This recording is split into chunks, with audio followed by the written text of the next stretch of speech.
ну, პირველ რიგში უნდა ითქვას, რომ საქართველოს რო ყავდეს დღეს ხელისუფლება, რომელიც ქართული ხელისუფლებაა და არა რუსული, რუსეთის მოკავშირე პროქსი მთავრობა რო არ მართავდეს ჩვენ სახელმწიფოს, ცხადია, რომ რუსეთის მიერ ძებნილი ყველა, ასე ვთქვათ, ადამიანი, ყველა ვისაც რუსეთში ემუქრება განსაკუთრებული საფრთხე, იმიტომ რომ მათზე არის გამოცხადებული ძებნა და მათ მისჯილი აქვთ გარკვეული სასჯელი, იქნებოდა განსაკუთრებული ზრუნვის ობიექტი ქართული სახელმწიფოს მხრიდან, მაგრამ ნუ ახლა ჩვენ ის მოცემულობა გვაქვს, რომ აგერ ჩემი თანაგუნდელი ალეკ ველისაშვილი, რომელიც იცით, რომ რუსეთის მიერ ასევე მსჯავრდებული არის, დღეს საქართველოს სასამართლოშიც უწევს მას სიარული, ანუ მის წინააღმდეგ დევნას ახორციელებს ასევე საქართველოს დღევანდელი ხელისუფლება. ამიტომ მე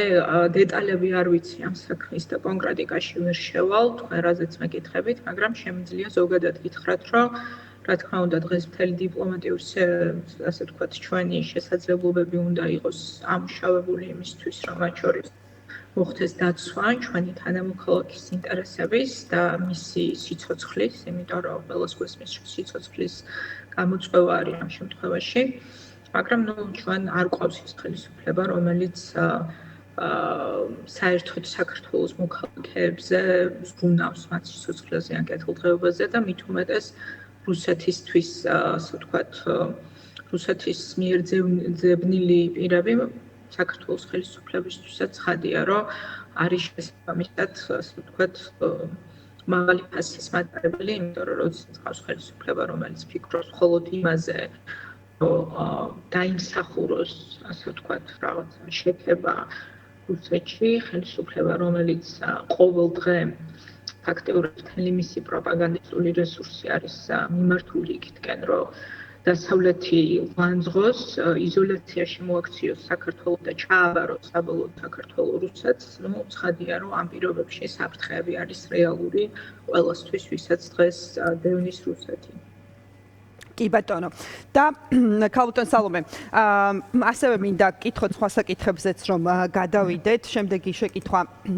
დაგისვათ სწორედ თქვენი პარტიის ლიდერებთან დაკავშირებით მამუკა ხაზარაძისა და ბადრი ჯაფარიძის გათავისუფლების შემდეგ, არის მე არ მქონია ყოველ შემთხვევაში საშუალება რომ თქვენთან მესაუბრა ეთერში, ამიტომ მინდა რომ ამ თემაზე დავსვა შეკითხვა. თქვენ როგორ ფიქრობთ, რატომ მიიღო ბიძინა ივანიშვილმა ეს გადაწყვეტილება, რა იყო მთავარი мотиваცია მისი, როდესაც ერთი და იგივე მუხლით, რა ვიცი, რამდენი პატიმარი ხომ პოლიტიკოსი არის ციხეში და მხოლოდ ხაზარაძე ჯაფარიძესთან დაკავშირებით იღებს ყაველაშვილის შეწყალების გადაწყვეტილებას. აი, რა უნდა და რაში სჭირდება ბიძინა ივანიშვილს ახლა ეს? ხო, ну, ახლა პირველში ჩვენ ის რაც უნდა გავიაზროთ, არის რომ ძალიან სწრაფად მიმდინარეობს საქართველოში ავტოკრატიული რეჟიმის გამყარების მსელობა, ხო? ანუ თუ ამ წლების მანძილზე ივანიშვილი ცდილობდა რომ რაღაცა სარჩული შეექმნა პროდემოკრატიული და ასე შემდეგ, ეს უკვე ძალიან კლასიკური ხერხებით მიმდინარეობს ავტოკრატიის, სრული ავტოკრატიის შექმნის, ქვეყნის საბოლოო ჩაკეტვის ცდილობა და ამ ცდილობაში ივანიშვილისთვის მთავარი გამოწვევა რაც არის, ეს არის წინააღმდეგობა, რომელსაც მას უქმნის როგორც საზოგადოება, ასევე პოლიტიკური სპექტრი, ასე ვთქვათ, ფართოდ გაგებული პოლიტიკური სპექტრი, რომლის შემადგენლობა სხვათა შორის რეჟიმთან დაპირისპირების თვალსაზრისით იზრდება და როგორც ჩანს, ისინი ძალიან წუხან ამაზე, იმიტომ რომ დღევანდელი განცხადებები, რომ ყოფილ თანაგუნდელებს ემუქრებიან, წესიერად მოიქედით თუ აჩვენებს იმას, რომ მათ ისმით, რომ საზოგადოებრივი წინააღმდეგობა და პოლიტიკური წინააღმდეგობა და მათ შორის ხალხი, ვინც ჩაერთვება ამაში, ფართოვდება ეს წრე, იმიტომ რომ შეიძლება ვიღაცას გათხოვოს, რომ ბიძინა ივანიშვილისთვის ემსახურა, მაგრამ არ იყო მზად იმ ფასად, რა ფასიც დღეს უჯდება, ეს ანუ საქართველოს ღალატის ფასად არ იყო ხო მზად, რომ ამ პოლიტიკური გუნდის წევრი ყოფილიყო, ამიტომ დღეს ერთი მთავარი ამოცანა ამ რეჟიმს აქვს, ეს არის დანაწევრება დაქუცმაცება წინააღმდეგობის მოძრაობის იქნება ეს პოლიტიკური პარტიები, საზოგადოება, არასამთავრობო ორგანიზაციები თუ სხვადასხვა. ამიტომ ყველაფერი, რასაც განხეთქილება შეიძლება, რამაც შეიძლება განხეთქილება შეიტანოს წინააღმდეგობაში, ეს არის ხელისუფლებისთვის ხელსაყრელი. ამ თვალსაზრისით ცხადია, რომ მათთვის იქ სადაც კანონი არ არსებობს, ხო, ანუ სადაც არანაირი კანონიერი ჩარჩოებით არ არის შეზღუდული ხელისუფლება, იქ მათ შორის ესეთი აბსურდული იურიდიული თვალსაზრისით და კანონის უზენაესობის თვალსაზრისით აბსოლუტურად აბსურდული განცხადება, ასე ვთქვათ, მოქმედება, რომ შენ ვიღაცას გაუხსნა კარები ციხის და ვიღაცას დაუტოვო ჩაკეტილი, არაფრით არ არის შეზღუდული და შეუძლია როგორც სურთ ისე გამოიყენონ. ამ შემთხვევაში მე დარწმუნებული ვარ, რომ მამუკას და ბადრისთვის მე არ დავარქმევდი ამას შეწყალებას, იმიტომ რომ ჯერ ისევ შესაწყალებელი არავის არაფერი არ აქვს, დანაშაული არავის არ ქონია ჩადენილი, არც მამუკას და ბადრის და არც სხვა პოლიტპატიმრებს, ვინც დღეს ციხეში სხედან, მაგრამ აი ეს გადაწყვეტილება რეჟიმის, რომ ციხის კარები გაეღო შერჩევით, ხო, მათთვის ჩემი აზრით ძალიან ნათლად გამოჩნდა, რომ ამისი ამოცანა არის განხეთქილების გამწვავება, რომელიც ისედაც არსებობს, იმიტომ რომ სხვადასხვა ტაქტიკურად, სტრატეგიულად სხვადასხვა გზას დაადგა ოპოზიციის სხვადასხვა წარმომადგენლები ბრძოლაში რეჟიმთან და ჩემთვის ძალიან სამწუხაროა იმის უყურება, როგორ აიტაცა გარკვეულმა ნაწილმა საზოგადოების პოლიტიკური акторების, აი როგორ ასე ვთქვათ, ფაქტიურად ესეთ ინგლისური გამოთქმაა, რომ როდაგიძახება რო ახტიო და შენ შეკითხები რა სიმაღლეზე ავხტეო და ეს გამოუვიდა მათ ვინც ბიძინა ივანიშვილის აი ამ ტაქტიკურ მანევრს უპასუხა იმით, რომ გააჩაღა რაღაცა აღვირახსნელი კამპანია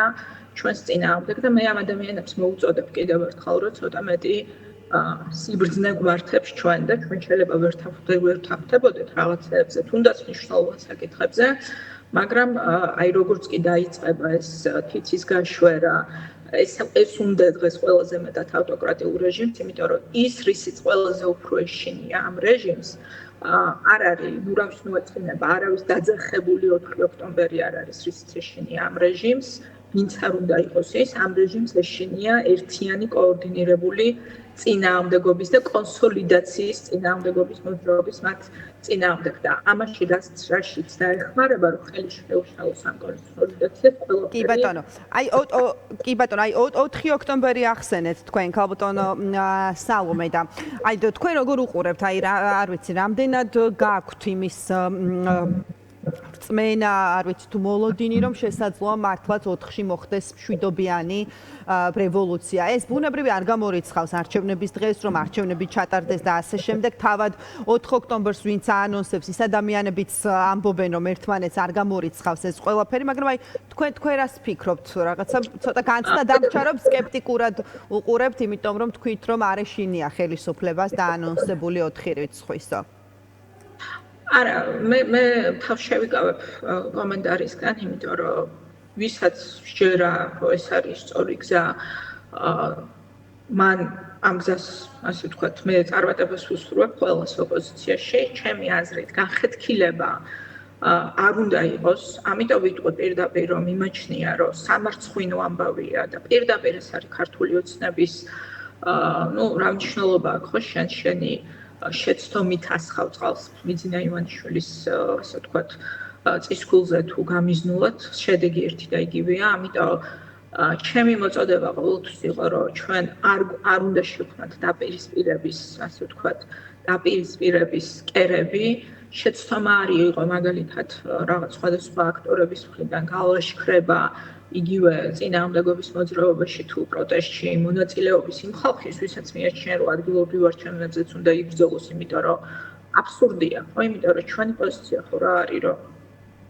არჩევნებზეც უნდა ვიბრძოლოთ, ქუჩაშიც უნდა ვიბრძოლოთ, აქციებიც ძალიან მნიშვნელოვანია, ამიტომ ჩვენ არასდროს არც ერთ აქციას თავს არ დავსხმევართ, მაგრამ მე ერთი რამ ამ კონტექსტში ვთქვი სწორედ, რომ ერთიანობის, ერთიანი ძალებით შეტევის ყველაზე უფრო ეშინია ივანიშვილს და ბევრად უფრო მეტად, ვიდრე ცალკეული რომელიმე აქტორის მიერ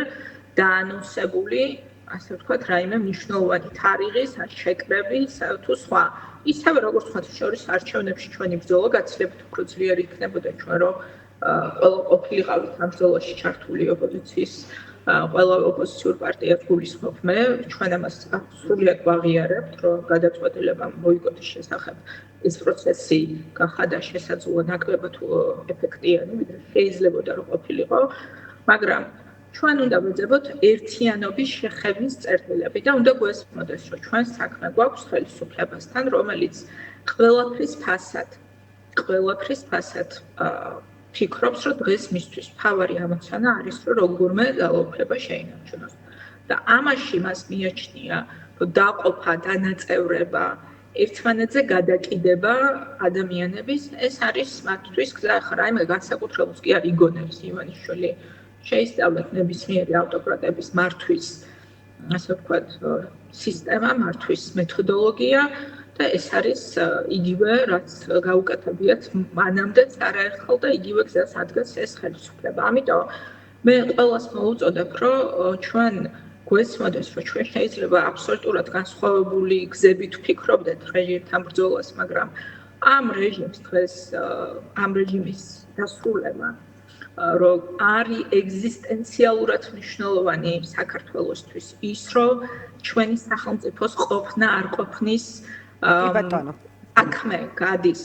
ამ ბრძოლის წარმატებაზე, ეს ყველამ უნდა გავიაზროთ და რაღაც არის მეორადი და რაღაც არის მთავარი მნიშვნელობის და მეორადი არის ნამდვილად სტრატეგიაში განსხვავებები, როდესაც ამოცანა ჩვენ გვაქვს ერთი და ეს არის საქართველოს დაბრუნება ევროპული განვითარების გზაზე. დიდი მადლობა, ძალიან დიდი მადლობა. სალომე სამადაშვილი იყო დღის ამბების ეთერის სტუმარი. ჩვენ კი ვაგრძელებთ